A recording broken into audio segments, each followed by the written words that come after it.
Bonjour et bienvenue sur ma chaîne. Aujourd'hui, j'aimerais vous parler du fait que parfois, lorsque nous parlons, nous sommes si rapides à dire certaines choses que nous réalisons ensuite que ce n'était pas approprié ou que c'était impoli ou que c'était un jugement. C'est pourquoi la Bible, si vous lisez le livre des Proverbes et Jacques, parle constamment de réfléchir avant de parler. En fait, lisons Jacques 1, verset 19. Ainsi donc, mes frères et sœurs bien-aimés, que chacun soit prompt à écouter, lent à parler, long à se mettre en colère, car la colère de l'homme n'accomplit pas la justice de Dieu. Il est donc dit, prompt à entendre, lent à parler et long à la colère. Il faut donc être rapide quand il s'agit d'entendre, mais quand il s'agit de parler, il faut prendre son temps. Il n'y a pas d'urgence à dire quelque chose. Parfois, lorsque quelqu'un parle et que cela vous provoque, votre réaction immédiate est de répondre. Mais la Bible dit qu'il faut être lent à parler. Proverbe 29, verset 20 dit qu'il y a plus d'espoir pour un fou que pour quelqu'un qui parle sans réfléchir. Cela montre la puissance de la parole avant la réflexion. Soyez lent à parler. Lorsque vous vous trouvez dans une situation où vous vous sentez accusé, où vous avez l'impression qu'une allégation est portée contre vous, que faites-vous? Vous vous taisez et vous laissez votre esprit faire son travail.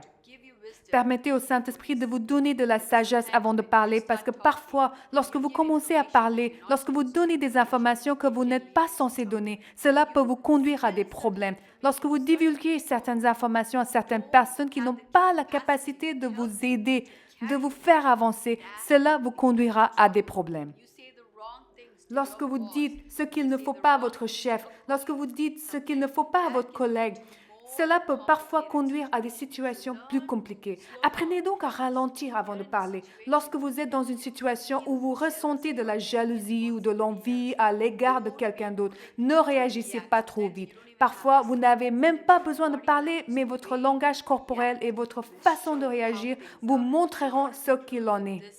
Je voudrais conclure avec ce verset, Proverbe chapitre 17, verset 27 et suivant.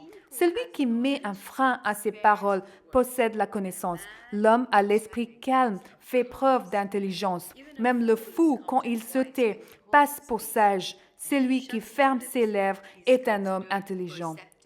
La version ESV dit que celui qui retient ses paroles a la connaissance et que celui qui a l'esprit calme est un homme intelligent. Même un fou qui se tait est considéré comme sage. Quand il ferme ses lèvres, il est considéré comme intelligent. La Bible souligne donc ici combien il est sage, combien il est intelligent pour une personne de se taire. Car vous devez comprendre que l'ennemi fera tout pour vous provoquer afin d'obtenir une réaction de votre part. Parfois, vous répondez trop vite à un SMS alors que vous savez que cette personne essaye de vous provoquer. C'est alors qu'il faut s'arrêter, lire ce verset et méditer sur ce verset. La Bible dit comment devenir une personne calme. Soyez une personne compréhensive. Et pour être une personne compréhensive, il ne faut pas réagir à certaines situations. Économisez vos mots. Tenez votre bouche. Si vous pouvez fermer vos lèvres, si vous pouvez apprendre à vous taire et à vous calmer, à calmer vos émotions et à prendre le temps de répondre et de réagir, alors vous serez une personne sage, une personne qui sait rester calme dans certaines situations. Parfois, vous avez des clients, parfois vous avez affaire à des membres de votre famille, parfois vous avez affaire à certaines personnes qui sont constamment négatives, qui vous harcèlent et qui vous tirent vers le bas. Mais apprenez à rester calme et à répondre avec sérénité.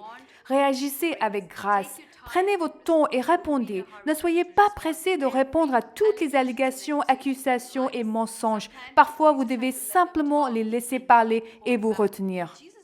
Lorsque Jésus a été interrogé, qu'il a été amené à la synagogue et qu'il était sur le point d'être crucifié, il n'a pas répondu à toutes les critiques et à toutes les allégations. Il n'a parlé que lorsque c'était nécessaire et je vous dis que c'est la meilleure chose à faire.